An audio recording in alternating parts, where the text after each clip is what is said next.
Welcome back to the Purpose of Fitness Transition Podcast. Today, on episode 27, we're going to talk things love and relationships.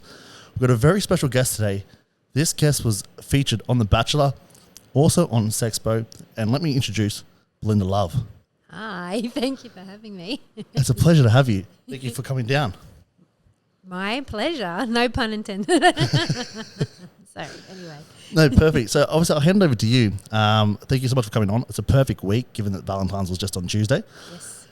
I just want to hand it over to you. Formally introduce yourself. Tell the audience who you are and what you do. Wow.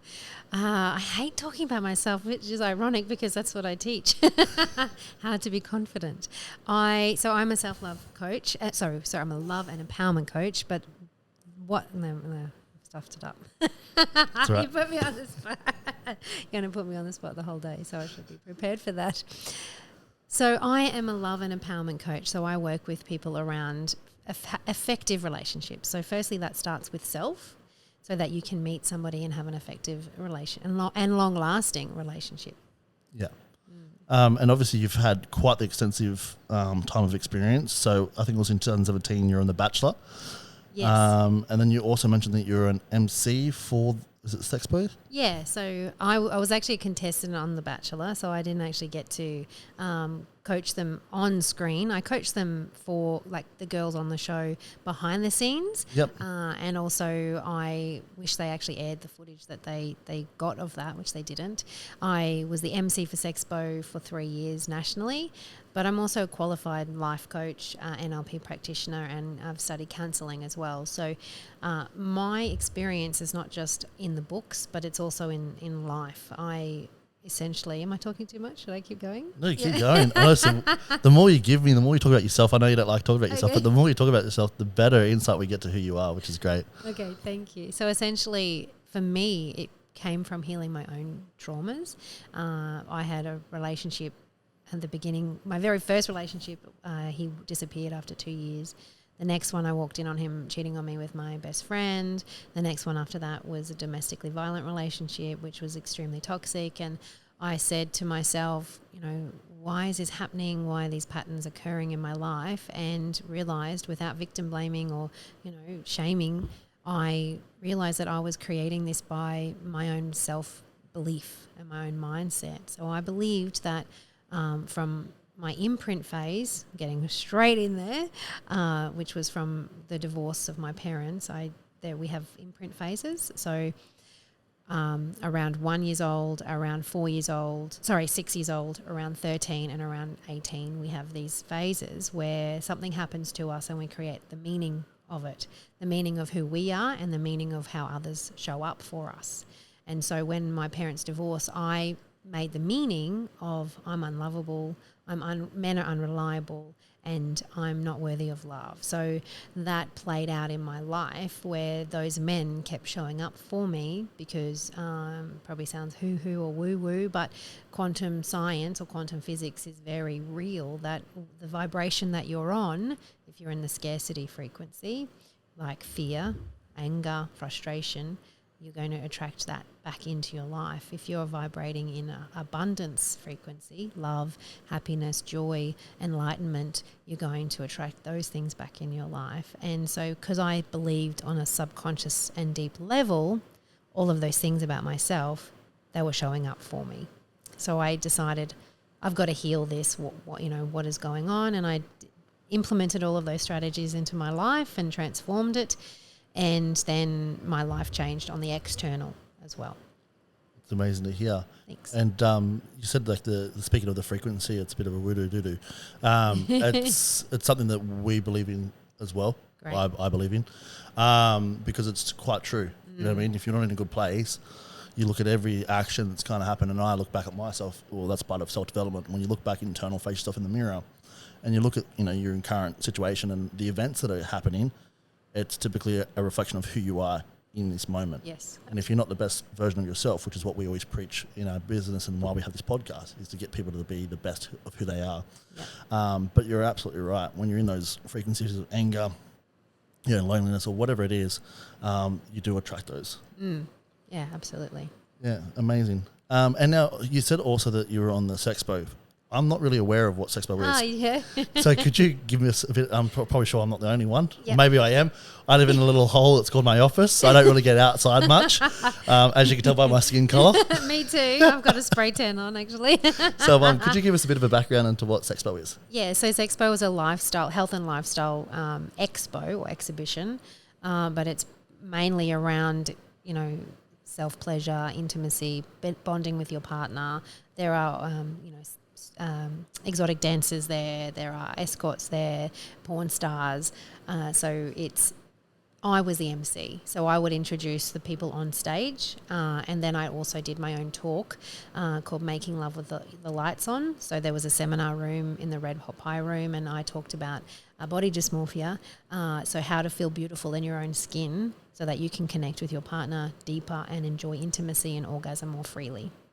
Which I think is a massive, massive thing that, we actually had a question about that, which we'll get into sort of a little bit further down the podcast, but I think it's a massive thing that a lot of people do face and do suffer with as individuals and also in their relationships. Yes. But obviously you're the coach, you've worked with a lot of people. Is this something that you see quite often? Is that body dysmorphia and how people feel within themselves, that it reflects directly into the intimacy? Yeah, and I think it's not just the body dysmorphia side of it, but it's your self-belief. It could be, I don't feel pretty enough, I don't feel handsome enough, I don't have enough muscles, I don't, whatever the thing you're believing about yourself is going to be reflected or projected into your relationship. Yeah.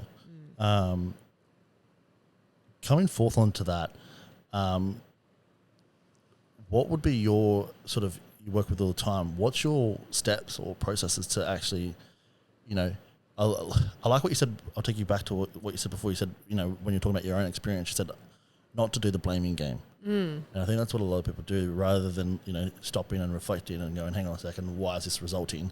Yeah. I think a lot of people, when it comes to relationships, are very quick to pass that blame onto other people. Yeah. In your experience, what's your advice or strategies for someone, who is experiencing these intimacies, or, who do believe these things about themselves but are constantly projecting rather than reflecting? Yeah. So can I take it back to the blaming comment? Yeah. So we either blame or shame. So we blame someone else or shame ourselves around a situation. And I liken it to when you point the finger, there's three pointing back at you. So when you point one out, there's three back. And it's because there's something projecting or reflecting that you need to, as you say, look within. And I'm not saying you're a horrible person and you're a victim and all of those nasty things. It's just our imprint phases that I described earlier are creating our reality. So we need to shift that reality internally so our external reality shifts. So what was your question you wanted me to... Yeah, so it was about the strategies. So okay. When we do go through those, because a lot of people, I find in my experience, with what we do, we work with individuals all the time. And this is a massive thing, the way we see ourselves, if we're not showing up as the best versions of ourselves, we then typically project and create the environment. So, my job is to, hello. So speaking about relationships and families, our other little guest is coming on. So for the guys who aren't on YouTube, this is my daughter coming into the scene. So she wants to hear all things about the conversation. But as I was saying, it's something that we see all the time. So if someone's, not in the best version of themselves, it projects, and you see the environment they create for themselves. Yes. So my question to you was sort of more so when we're in those states and we're not in the right mental clarity, or we have never been taught or faced the skill set or built the skill set to effectively break down ourselves as individuals and reflect without it being detrimental. What's the strategies for people to, stop blaming, look inside, and let's say, for example, we apply it to a relationship. If there is intimacy or there is issues happening, how do they stop blaming the partner and potentially look if it is their, internal environment that is causing these effects? Yes. So a lot of my clients come to me and say, no men are reliable. All women just want me for my money. An example, and that's what I refer to as a love blind spot. So if something is continually showing up for you, that is your subconscious love blind spot coming up, or love block, however you want to refer to it, being reflected back to you. So it's, instead of going, well, this keeps happening to me, and pointing the finger, as you say, you go, well, why is this happening for me, not to me? Why is this happening for me? So it happened for me because I'm now a love coach because of my experiences, and I get to help transform people's lives through my tools and education. So I'm so grateful for all of those experiences, but I needed to take a breath and stop and go, wow, okay, I'm the common denominator. Why? And I'm not blaming myself or shaming myself. I'm merely looking deeper. And if it's a belief that men are douchebags or a belief that women are whatever you're believing, that will continue to show up for you until you flip it or reframe it and heal that wound. So if somebody's cheated on you, for example, and you think all men are cheaters, all women are cheaters, I'm going to be cheated on, so I'm just going to avoid love. Well, that's your reality. That's your truth. So it will happen. So we need to flip the script on your truth and create what you want instead of what you want to avoid. Because what you focus on is what happens. 100%. Yeah. Yeah, where focus goes, energy follows. Yes. Yeah. Yeah, that's it. You asked me how, didn't you? Yeah, just sort of straight. It's I'm obviously always involved in the self-development talk and stuff like that. I guess from an outsider, who isn't really around that kind of self-development talk or who is trying to enter, self-development, it can be very easy to hear the words without absorbing it. Yes. And, as you speak, I'm also looking internal while you're Are speaking. you? Yeah. Just, is there anything you want to reveal? Not really. We're in a safe space here, Jared. No, but just, I think that there was one phrase you said, it's, this is happening for me. Mm-hmm. And I was like, as you're talking, just trying to break down past experience is one of the best.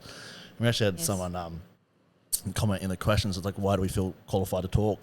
And I think the biggest thing is people who don't have that experience, they're not really the best people to be given advice because they've never been through things, Hardship and trials and errors is one of the best things to overcome.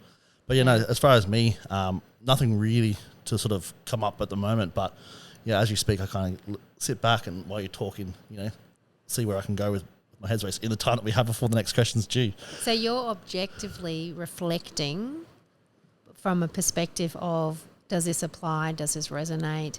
How can I apply any tools into my life rather than being triggered by what I'm saying because you're in an emotionally secure place? I'm in a very good place. Yeah. So people get triggered when there's a trauma that needs to be healed. There you go. Yeah. So that is happening for you. So instead of thinking, oh, this always happens to me, go, oh, this has triggered me again. What inner work do I need? And this shows up for me in my relationship all the time. I'm a love coach and I have the tools, but it's like you pull the, let's refer to your daughter's toy box. You open the box and there's a bunch of toys and you can't see all of them at the bottom. You've got to gradually get to them. You can't heal it all at once. You need to take steps, baby steps, jump in, however you want to do it, but it takes time. Okay, so stop putting the pressure on yourself to have everything perfect and right now. Nothing is perfect and there is no right or wrong. It's how it applies to you and how it resonates and how it translates for you. And be grateful for those triggering moments instead of getting angry and frustrated. Let the feelings come up. And how I do it is it's like an out-of-body experience, essentially, as I step outside of myself and I look and I go, well, this is why you're feeling like this, Belinda, that's valid, but why? Has this person just been nasty to you and you don't like it? Or is there a deeper purpose for this conversation? And work from there, essentially. I think that's very strong. It's being able to try to stop. I guess let's apply it. We spoke about, if you're getting triggered, and I think that's a very valid point you brought up. If you're getting triggered, we see it all the time. We see it in business, in customer service all the time as well. You say the nicest thing and boom, a trigger happens. You see, relating is something we do every day and people don't realize it. Yes. But I think it's a massive thing. If people are getting triggered, it's a time to self-reflect. Yeah. But let's apply it.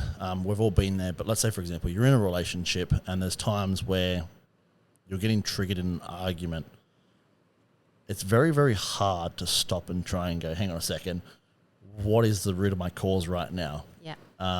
So what's the advice, when that that level of triggerness has now passed, I like to look at levels. Let's say, for example, levels of 7 to 10, you're getting quite escalated in your response of being triggered. What's the process mechanism from there to, be able to stop yourself and find that what actually was triggering? Yeah.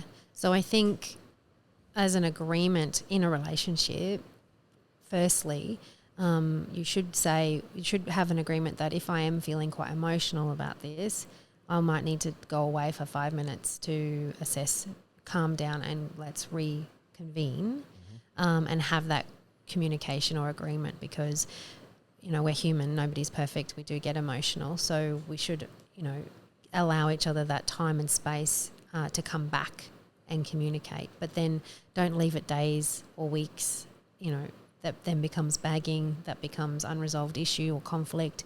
Then the next time something comes up, it will then be brought up because it wasn't resolved. Or you become resentful and then you separate and pull apart or avoid because it's not being resolved.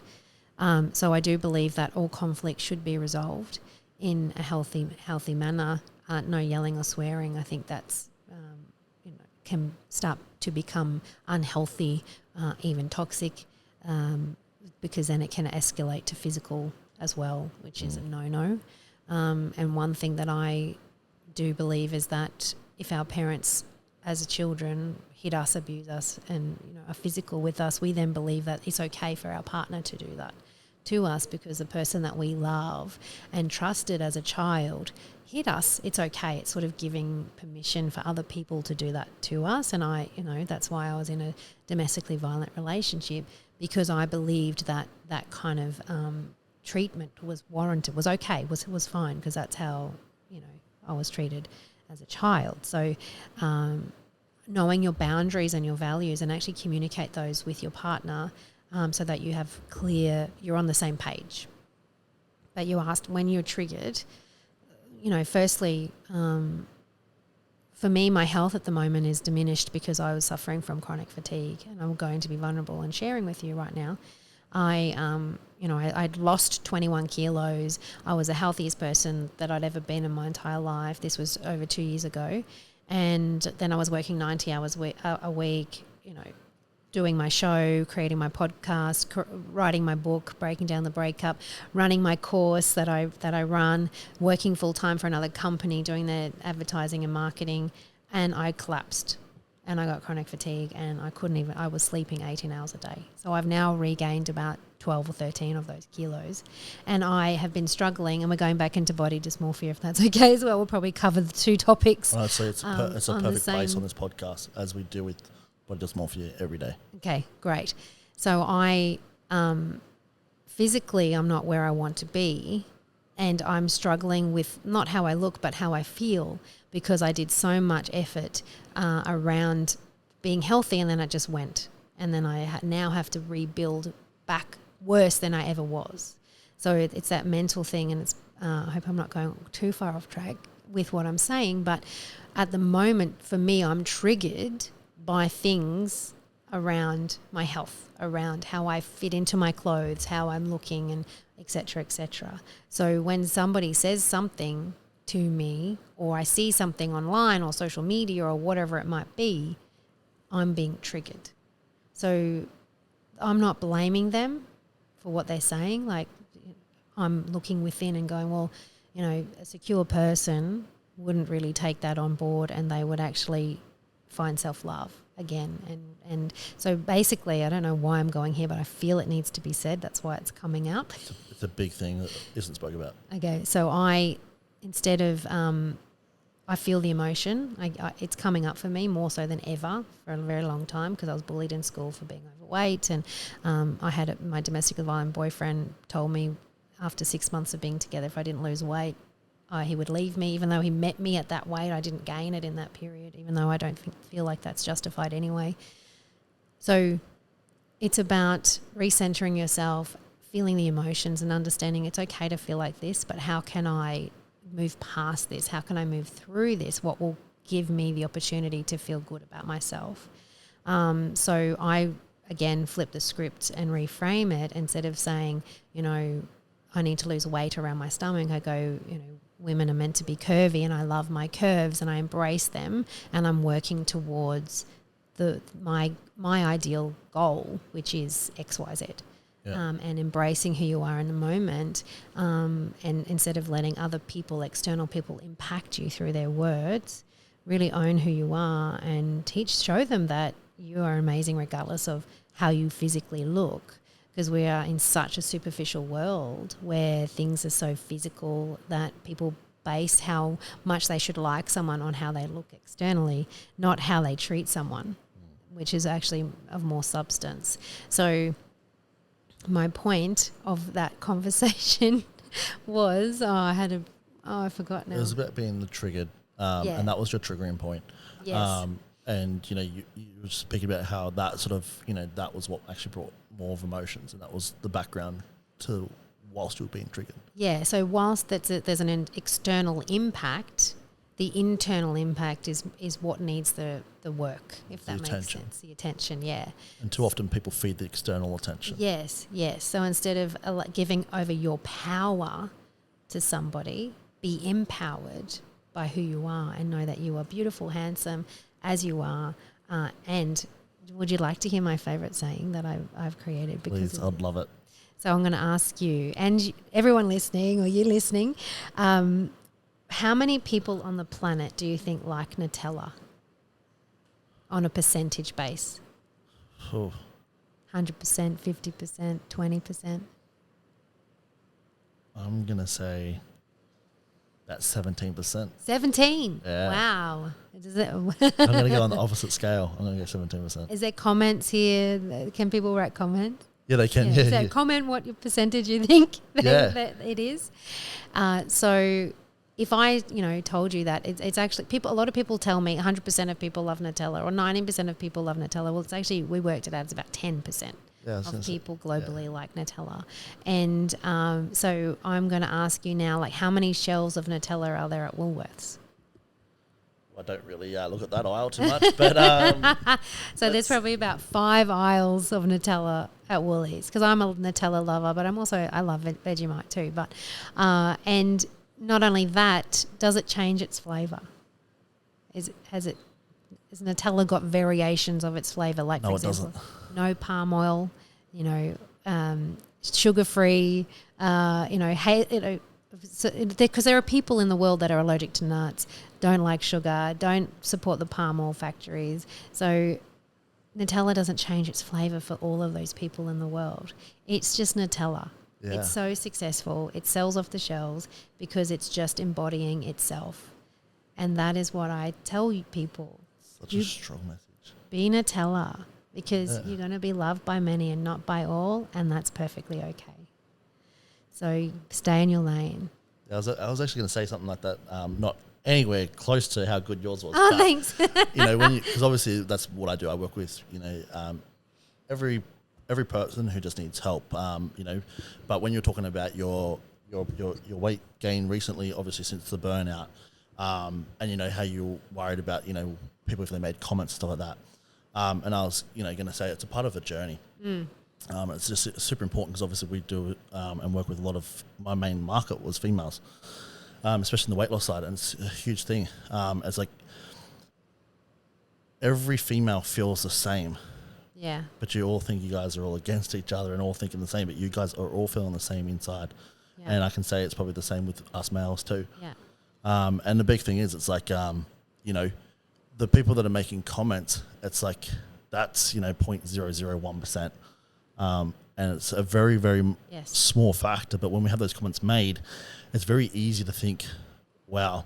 And we then put that to the top of our priorities in our head. Yes. But, if you look at the one person or the 3 people that said something, but then you look at the impact of the thousands of people that you work around, especially with you, in your career field, in your field, you would have an impact on thousands of people, and you don't even know because they're too afraid to tell you how they feel towards you and how much help you've actually given. Yeah. I find that, coming up through my ranks, it's like, a lot of people were, too scared to come to me and tell me how they felt, or, how much I've helped them just through what I do. and through time it's slowly coming up. But, you know, there's always that 1% that don't like you, and that's completely fine. Yeah. And again, it comes down to being okay in yourself. But, you know, the big thing is just, you know, there's a lot of people on this podcast that don't think people like them. But it's just like, you don't realise the amount of people that do around you. I was going to say, can I swear? Absolutely. This is a safe couch. Anything can be said. To all those people that don't like you, fuck them. You know, like, who cares? Like, ain't nobody got time for that. That's the most politest swear word we've had on this couch. Imagine pleasing everybody in the world. How draining. Exhausted you would be. Focus on quality, not quantity. Okay? Exactly. We're never going to please everybody. So please it. yourself and be kind in the process to yourself and others. And that's my motto. And that's a big thing, like us in business and me as an individual, I always preach being authentic. Yeah. Because, you know, how many people have you had around you or in your life and you just see straight through the bullshit? Yeah. You know what I mean? People can sniff out if you're not being the real you. Yes, absolutely. And it's a short expiry date. You might pretend to be someone else and you might get, you know, all of this attention and gratification there. Yeah. 12 months and might expire and you'll be back to being lonely, and those trigger points are still there. Yeah. Can I just bring it back as well to one of your comments? You said people will make a comment if it's negative because it's easy to complain. Very easy. Yeah. And it's hard to say the good stuff because it requires an element of vulnerability. And the fear of being rejected when you're being vulnerable is a huge fear. Huge fear. I think it's probably vulnerability would be up there with the fear of public speaking, I think, because you have to be vulnerable when you're public speaking. 100%. Yeah, but if you're not being vulnerable, you're not being authentic, you're protecting yourself, you're going to have inauthentic relationships, and out of fear of what? Fear of being rejected. Well, rejection is redirection. Okay, so instead of thinking... So glad you've gone here. Are you? Rejection's huge. Yeah. Keep going, yes. So rejection is a redirection. Going back to the Nutella theory, sometimes we will miss the inauthenticities because we are looking for an external pleasure. Like by being liked by somebody, we will cling on to the wrong thing out of survival, if that makes sense. Yep. So the universe will give you a little boot in the butt and put you on the right path if that means, being, inverted commas, rejected, because they're redirecting you to the right person in your life. So stop dwelling on all the wrong ones and start focusing on attracting the right one. Yeah. And look, I'll share a bit of vulnerability here. You said before, was there anything that came up before? Now something's come up. So rejection was something that was massive in my world. So I come from a background of bullying too. I'm sorry to hear that. Oh, I love it. That's who I am. Yeah, me too. High five. Boom. Yeah, it's that's the thing. Like, we can sit here and we can blame, we can dwell on it. It's the skill set that I learnt from that time has forced me to where I am now. Without that, I wouldn't be here. Yeah. And bullies are hurting too. Not to justify, but that's how they cope. That's it. So when you break down and you look at, as you build skill sets up, I think skill sets are huge. But as you build skill sets up, you can see through things, you can break down things, and you analyze. It's a process. It's about analyzing yourself, them, the whole situation. But I'm forever thankful, and I don't hate anything that's happened in life. It's all been, like you say, putting you in the right path where you need to be. It's built me to who I am, which is strong. Right. But as I was going with that, was like rejection was a huge thing in my world where I actually struggled, but didn't accept it. Obviously, no one likes to put yourself out on a silver platter. This is in relationship, this is in business, this is in the world. So, the big thing in business was like I was always, and I was very limited in exposing myself in business. Don't expose yourself. Oh, sorry. The subscribers will go up. The world won't be prepared, honestly. But no. The views of listeners will go up. Maybe that's what we need to do. No, joking. Sorry. It's all things love and relationships here. So we've got minors in the room. No. But that was the big thing. Was rejections is in every facet. Yes. But it was a big thing in business. You didn't. It was a limiting thing. It's when you start business, you don't want to put yourself out there because you don't want to seem, you don't know what you're doing. You always want to come up like you've got something. You kind of want to know what you're talking about. So to put yourself out there, it's very daunting. Yeah, it is. That's why no one does typically business or puts themselves out there typically, because it's that fear of rejection. Entering relationships, that was another thing, was the fear of rejection. Yeah. And I think that's why a lot of male, I know I can't speak on females, but I know males, we have to approach you guys as ladies, and we have to initiate and do all these sort of things in most cases. And it's a big thing that guys struggle to talk to girls because it's the fear of rejection. Yeah. But the big thing I learned about myself was rejection internal of the relationship or by people closest to me would result in me hurting them so I didn't get hurt. And that was a big thing. But since understanding... Self-sabotage. That's it, self-sabotaging. So that was a big thing about what I used to do. And again, self-reflection and development and building skill set was one of the things I overcome. Look, I still have my times where it's not always the best, especially, it depends on who the loved one is. But rejection is a hard thing. But it comes down to that self-development. And me personally, since overcoming that, everything has flourished. Great. I love that. It's and the same thing in business. Now I'm ruthless. I'm not fearful of anything. Great. So I put myself out there. You like me, you don't. I don't care. Yeah. Well, the thing is it doesn't matter if you're God or the devil, regardless of whether you're religious. People don't like God. People don't like the devil, and vice versa. So just back yourself, do what you believe in, follow your purpose, and the flow of that energy will come with you and will guide you on the right track. 100%. And do you know what? The pillar 4 in my 5 pillars of my course, the Love Trust Cycle, is saying yes to the no. So it's essentially how to handle rejection. Yeah, okay. Because I think, you've got to chase the no, because every 10 no's there's a yes, and embrace it. So instead of fearing it, you're only holding yourself. So cute. You're only being stingy in life, in love, in whatever it is, in career. If you're being fearful of the no, you're holding yourself back. Yeah. And you're not benefiting anybody, because this content you're doing now wouldn't be heard. And so rejection is actually a survival mechanism. If you're on your own in the tribe and you've got no support, then you're open for attack. But it shouldn't apply these days, because we're safe and you can take care of yourself. And if you back yourself, you'll always get to where you want to be. 100%. And I think that's a very big thing that people need to take away from this podcast, for all the viewers that are listening. But yeah, I'm very glad you entered that discussion of rejection, because it's a huge thing. I think I can only speak from a male's perspective, but I do know males alone struggle with rejection a lot, because we hold a lot of pride, and typically ego as well, which then I guess inhibits our ability to see and overcome that flaw. Well, I wouldn't say a flaw, but that internal insecurity of being rejected. Yeah. And then as far as females will also fear being rejected as well, or but I can only speak from a male's perspective that I know and I see it a lot. So I'm very glad that you entered that discussion. I have a question about that. So what I normally ask is, what do you make it mean when you're rejected? What meaning are you applying to it? I'm not good enough. What? Before I was able to process and understand my personal traits around how I handled rejection, I'd say it'd be stemming back to the bullying days of, again, probably not being good enough or something like that. As far as when I sat back, nothing really clicked, but that's probably the only thing, because there's nothing outside that I could really tie it back to. Yeah. But moving forward, how the way I sort of overcome it was, it actually took me going through a breakup to understand my flaw when it comes to sabotaging towards loved ones. Yeah. That's why I don't keep many people close to me. That was a big thing that helped me overcome those. And then now relationships outside have flourished.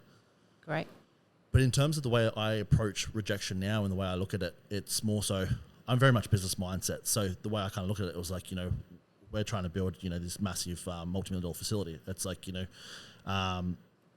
for me to get to there, right now in the eyes of the players that we're trying to get with, in terms of business, it's I'm a nobody. So it's in the scheme of credibility, scalability, wealth generation, stuff like that. Yeah, but was Oprah a somebody before Oprah was Oprah? No, but was Dr. Phil somebody before Dr. Phil? We're all somebodies. That's it. Yeah. I guess I'm not coaching you now. I just want people to hear that. No, it's good. I like it. You put me on the spot, and I was like, hang on a second. Listen. Don't react. Listen. Take it in. So there's a name for that. So already always listening in relationships when you're listening from a place of your past. Yeah. Like this person did this, for example, this person cheated on me. So this person is cheating on me. And that person is explaining to you what's happening, and all you hear is your past, your trauma. You're not listening to their words. That's already always listening. So you're not actually listening to hear. You're listening to respond, defend, justify. 100%. So perfect. I love that you said listen, and that's really great. Yeah.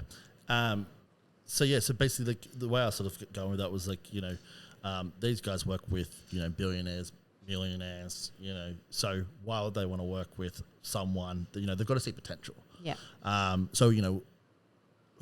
For someone to give me a chance, or for me to network my way into forming partnerships or getting these networks on my side, the way you got to kind of look at it, it's like it's a game, it's a challenge. Yeah. And every no that I get, that I have got in business, it's like I would have closed the doors. It's like, no, clearly your pitch wasn't good enough. This wasn't set up right. Something is, forcing you to go back within, come back, do better, or it wasn't the right person. Yeah. But typically I go, okay, well, we can always go, oh, it wasn't the right thing, it wasn't the right person. I always come back and go, okay, something was. The only time that someone typically resists is, when you're not hitting the spot. Yeah.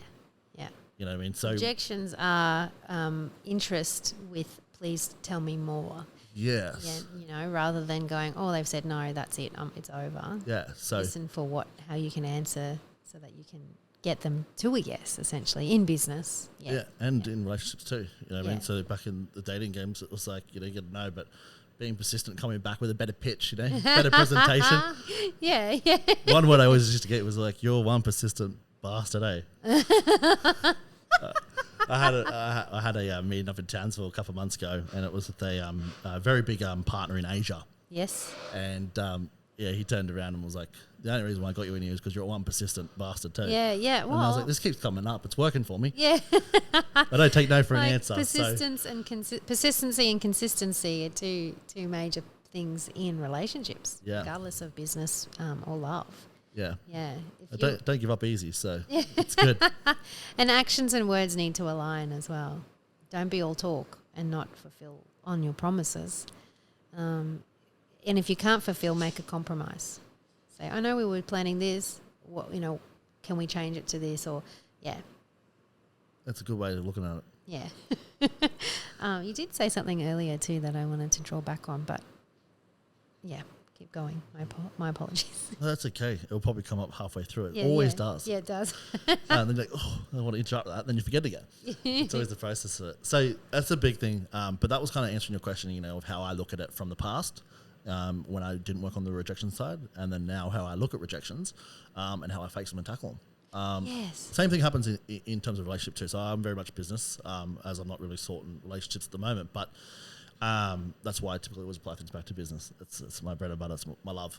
But in terms of in relationships or dating, before I would have been, quite, I guess, insecure with the thought of rejection. Yeah. Whereas now I'm like, cool. Yeah. I'm so content and so aware and defined of who I am that it doesn't faze me. Yeah. And that's a very strong point to be in. Yeah. And I think what helps is coming back to the meaning you make of it. And if you flip the script, not I'm not good enough, I'm not lovable, nobody likes me. Flip the script into we weren't compatible. The next person is the right person. Thank you for interstepping and showing me that this person wasn't right, and I will find the right person. So flipping that script so that you're not going into victim mode and you're going into victory.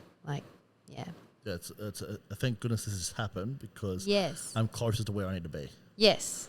Clearly we weren't aligned. Stop applying so much meaning on a no, and negative meaning on a no. Yeah. I also want to go back a bit, because how am I going to word this? The big thing is there's a lot of outside opinions when that kind of happens. So, I know for myself, it's, it does. I think it's just a human nature, but you always think, oh, how does it look in the eyes of other people? But I know Looking good. I know a lot of people do, like, say, for example, you start dating and then realize that the values don't align, things don't work, Should people feel ashamed by these things happening?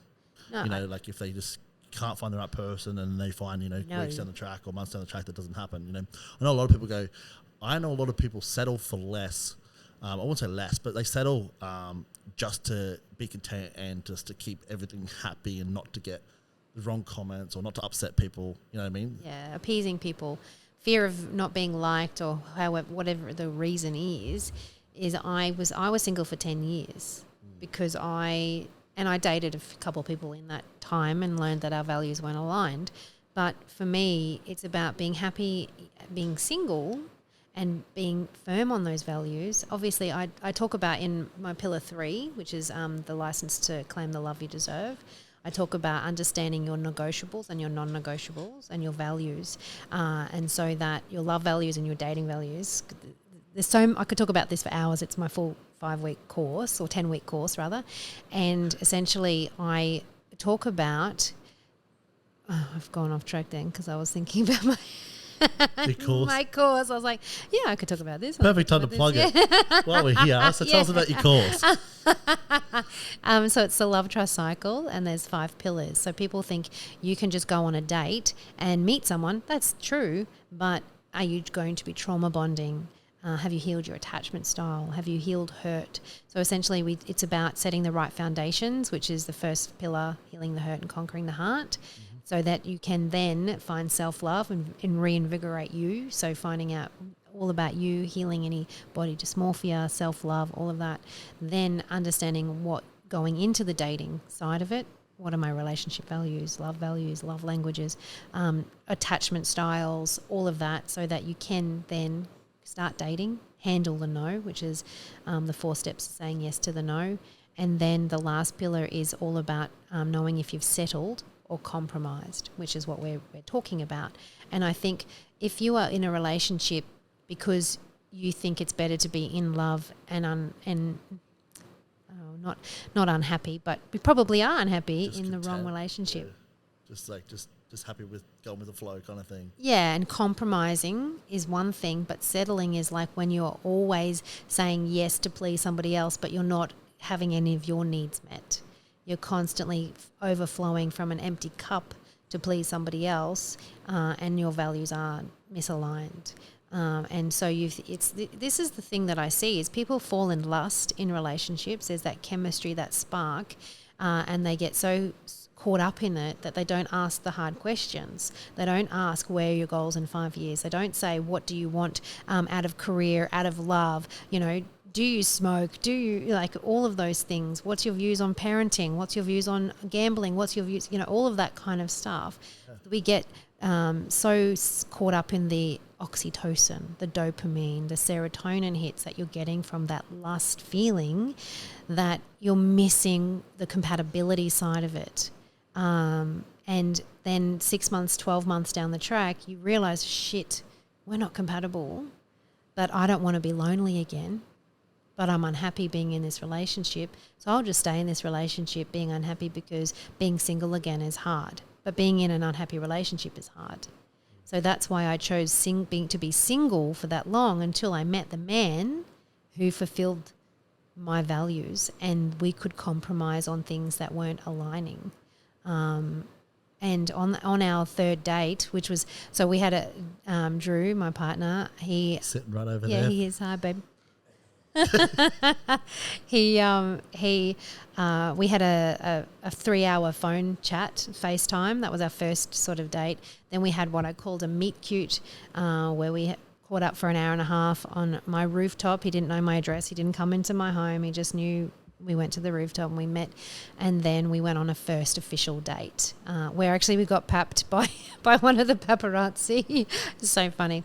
And on those dates and those conversations we had, it wasn't just pashing and getting, heavy petting and all of that kind of lust stuff. It was, do you want kids? is marriage on the cards? What do you like about this? What's your health values? And we aligned in so many ways that it was just so easy.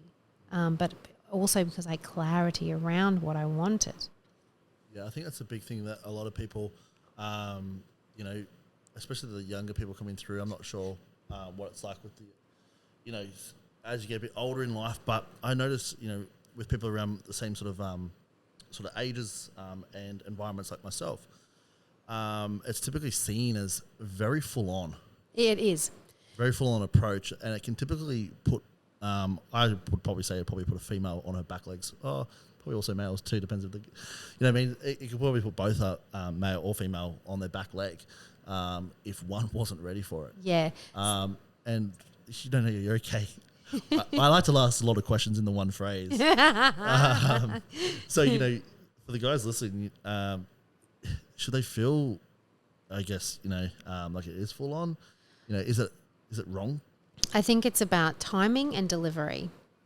So if you are just confident in what you are wanting and not on an interview style date quizzing somebody going, do you want this, do you want that, do you want... With a notebook on the side. And the pressure of it. But that to me also says that they're not quite ready.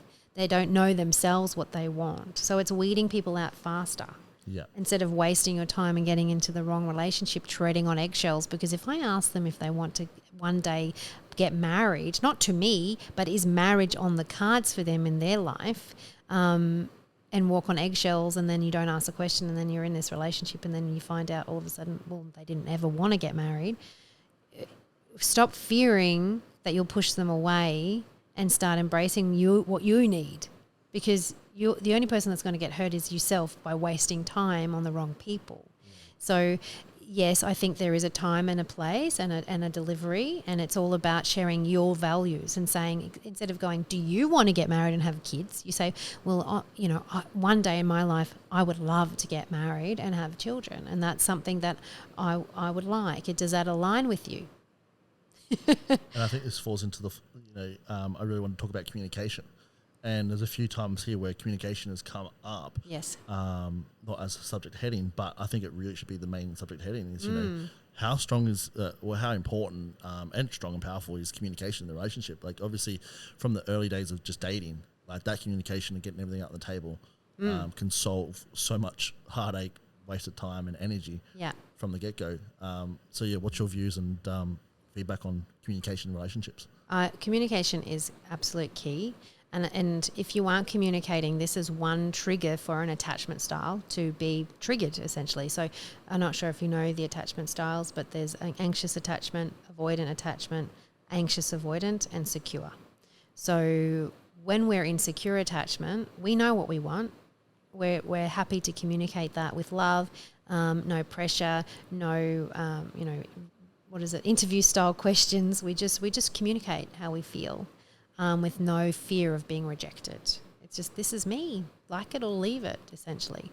So if you are not communicating, your anxious attachment style will be triggered if you are anxious, and you will push. You will come forward, you'll become needy, you'll become more clingy, you will say, you need to tell me this, and you'll be ringing and texting and pushing.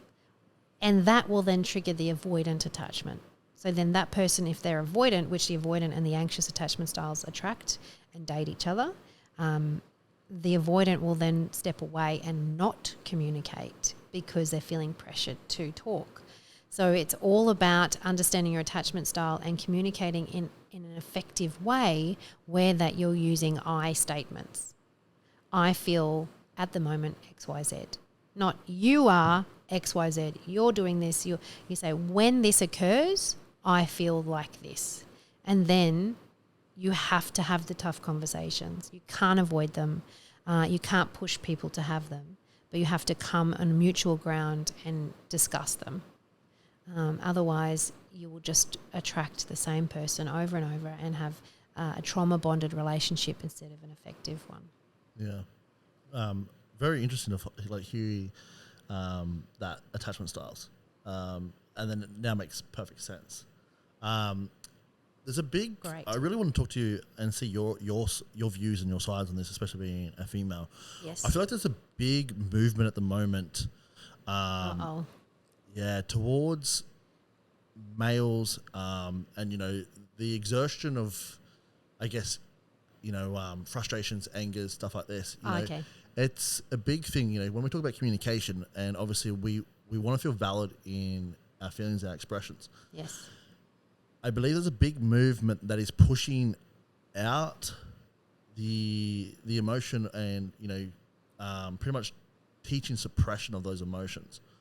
The toxic positivity movement. Yes, and it's like as a male, I believe any like violence, stuff like that, absolutely no. But in a means, as a human being, we all have the same emotions. We all have emotions, yeah, absolutely. And regardless of what gender you identify as, we all feel, we're all human. So, when it comes to communicating, and you said, you have to have those hard conversations. At times, there's going to be hard conversations, and we're human. There's going to be times where you as a female, me as a male, we're going to have temperatures elevate. Yes. And I believe this movement is not teaching people how to effectively strategize and overcome those emotions, but instead suppressing, which I believe is revving up a bigger storm than we believe. Yeah, so mental health is saying just be positive, and it's not actually addressing the feeling that you're experiencing.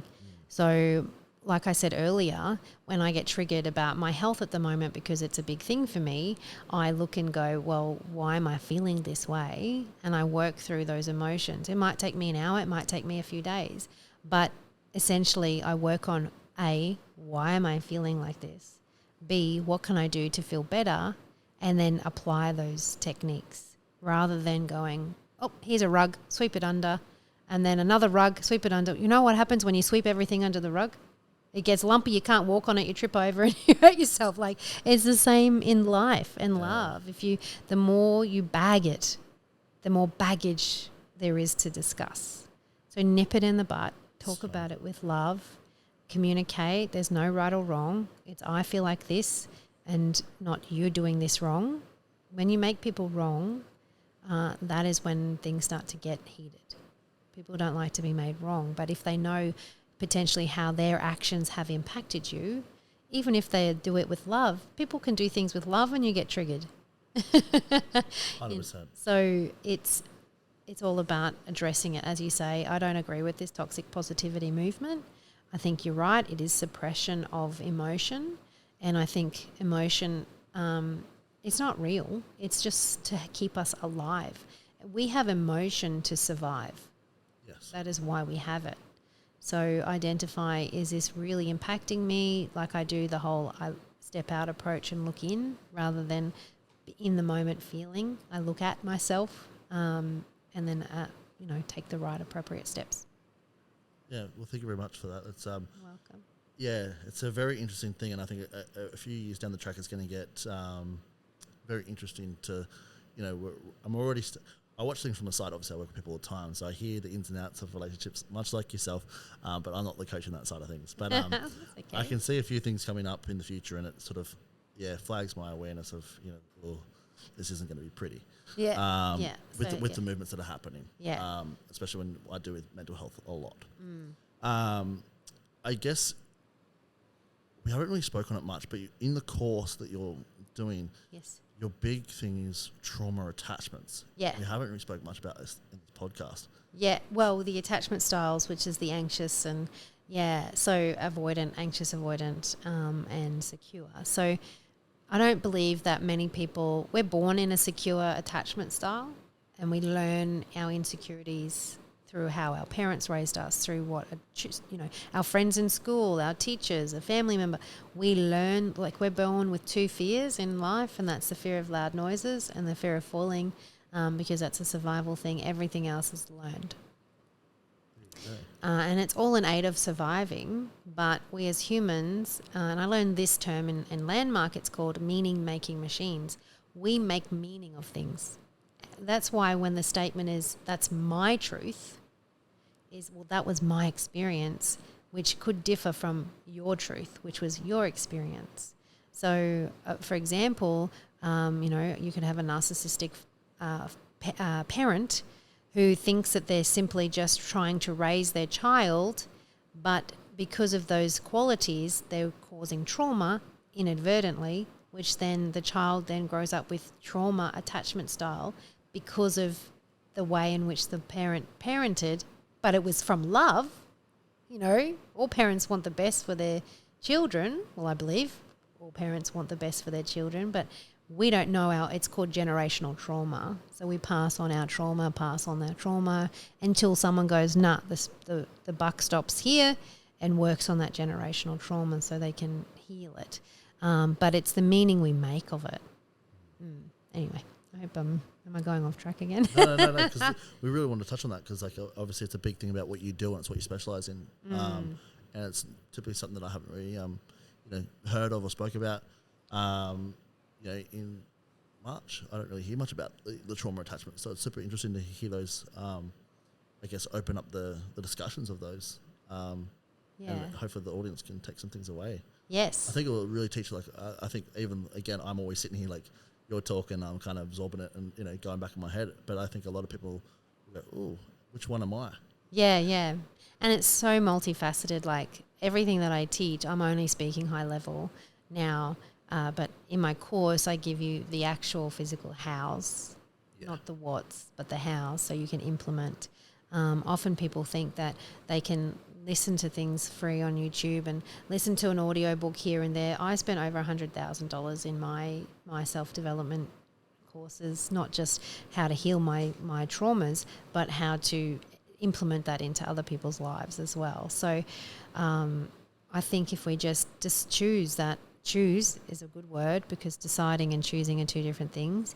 But if we choose, I want a better life for myself, and then like you go to work, right? You schedule in time for work, you schedule in time for the gym, you schedule in time for dance lessons, whatever it might be, but we're actually not focusing on what we really need to focus on, which is the underlying things causing us to feel triggered and be alone in our lives. So schedule in time for self-development. Invest in it. It's an investment. It's not a cost.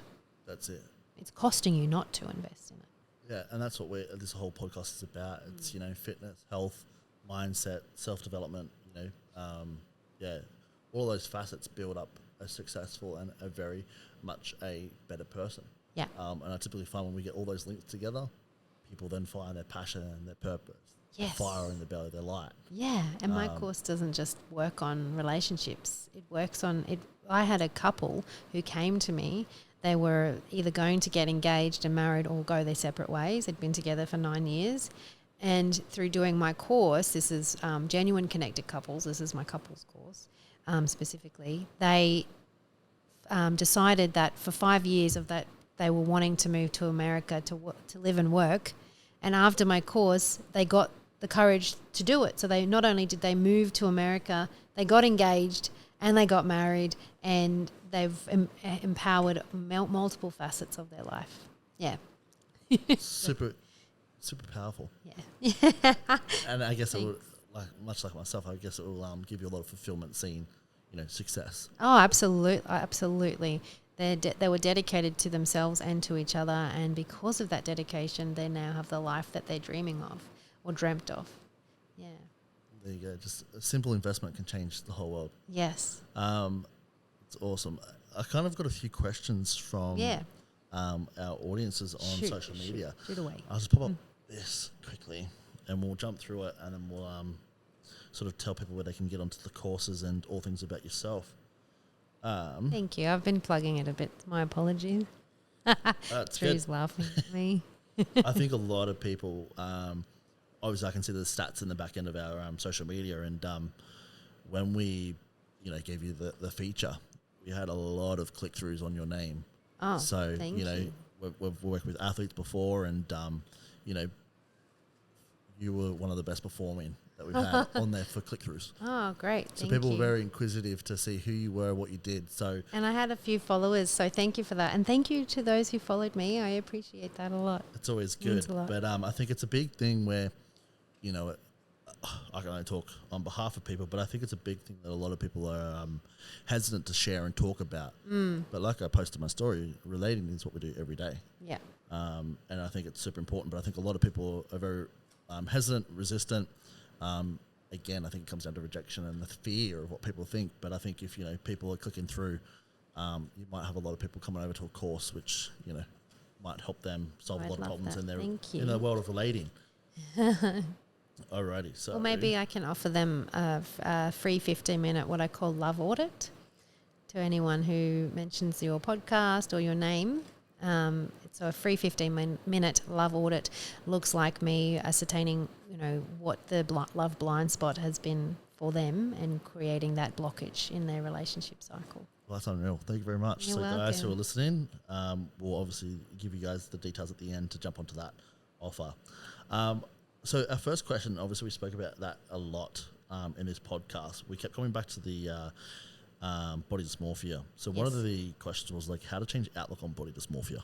Yes, so I'll bring that back into my Nutella theory. So body dysmorphia for me, when I was at my heaviest, 80 kilos, I looked in the mirror and I actually saw I thought I was beautiful, I thought I was sexy. And that was actually, and I'm about to drop a bombshell, in the height of my sex addiction. So I'm a healed sex addict. And it didn't stop me from finding a partner because I exuded confidence and I was always a kind, loving, energetic person.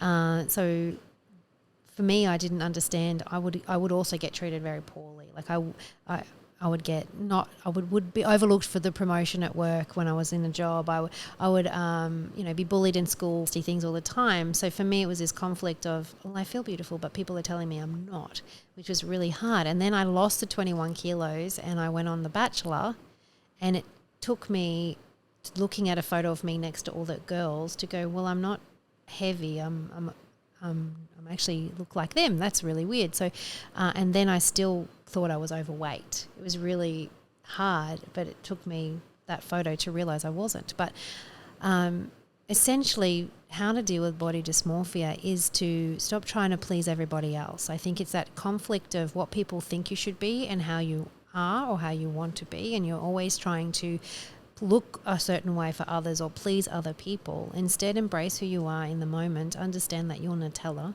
delicious and sweet, loved by many and not by all, and stay in your lane and just focus on what makes you happy. How are you comfortable at this weight, at this health? Are you healthy?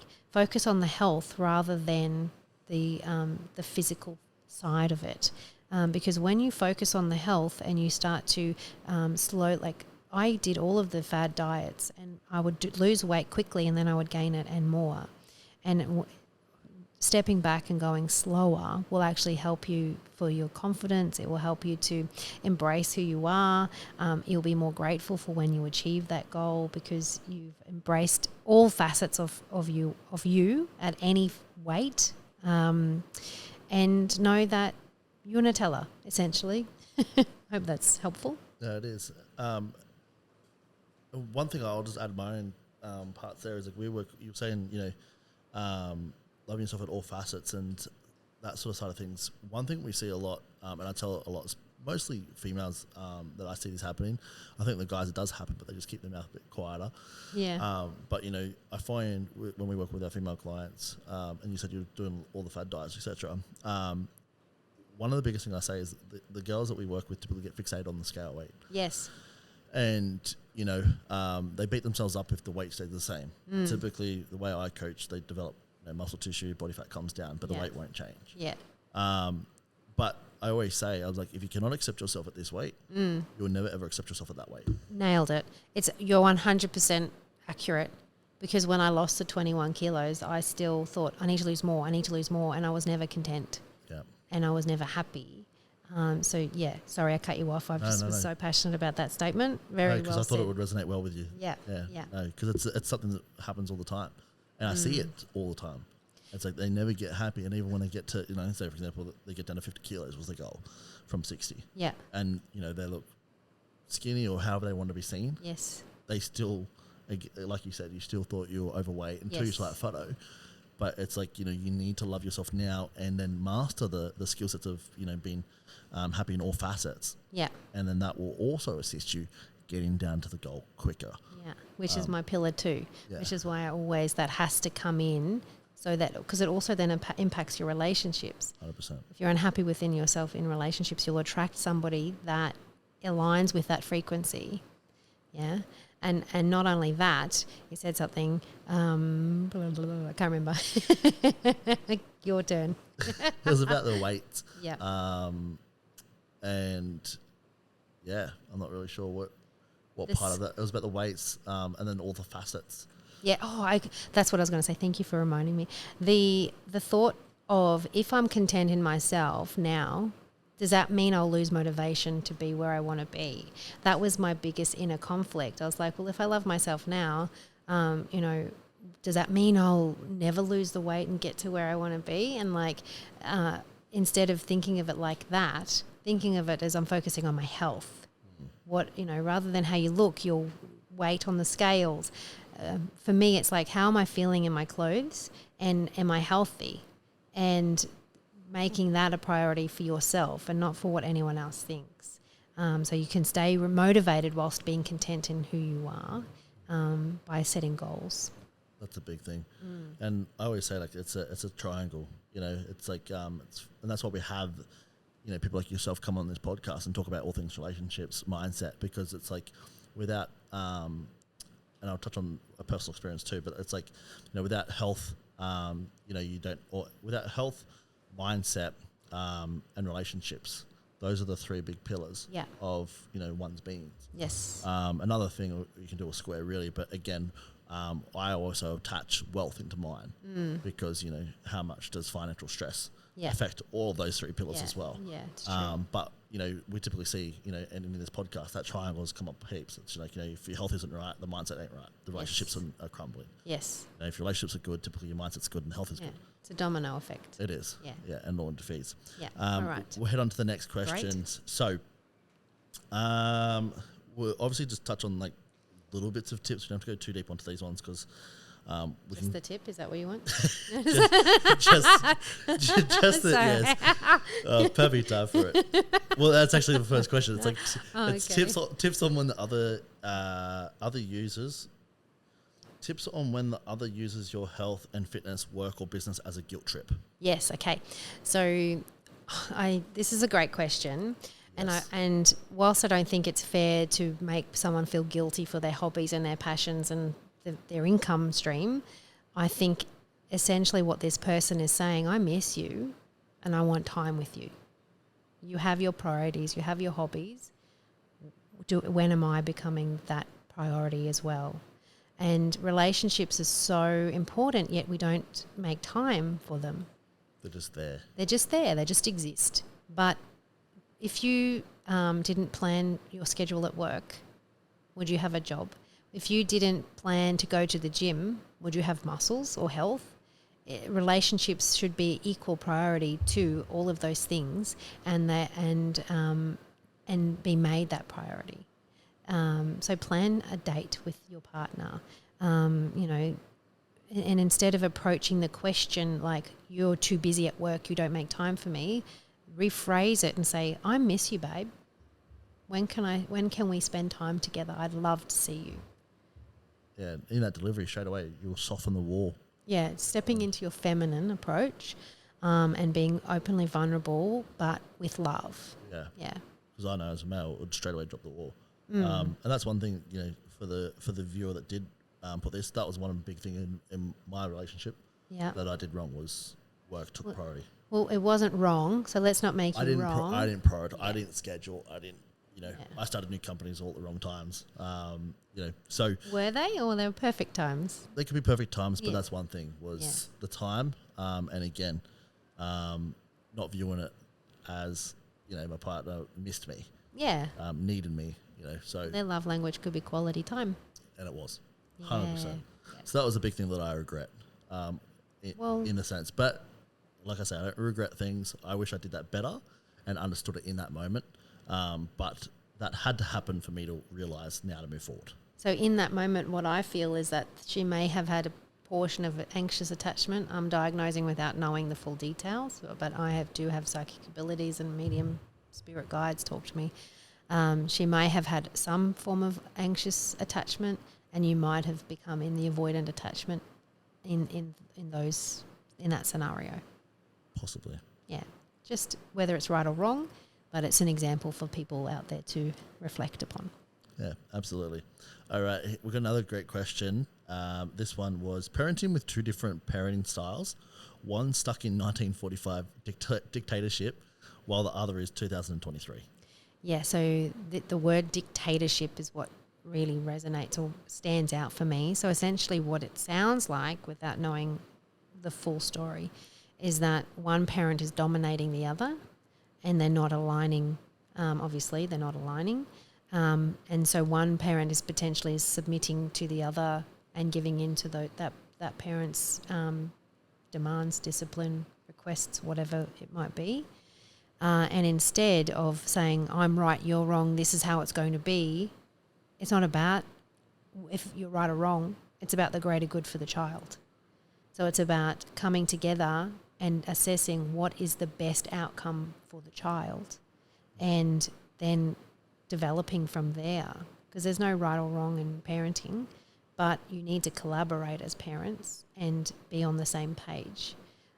There will be times where one parent is more the disciplinary and the other more of the nurturer, and those roles should, chop and change, because I think children should have discipline from both parents, and there shouldn't be a good cop, bad cop. You shouldn't be playing each other off against each other. Oh, absolutely. Especially in separated relationships or co-parenting situations. I think the parent bad-mouthing the other parent to the child is highly toxic and very damaging. Oh, you say it way too often. And using your child as, not bait, but reward and restriction by saying, you're not going to see your child if you do this and this, is toxic and is only hurting the child. We need to stop being selfish and be selfless.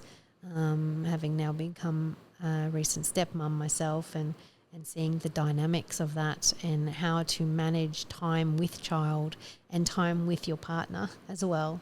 There's a lot of layers that need to be addressed. And that's a whole other podcast, yeah. is relationships with children involved, and that time management, which is huge.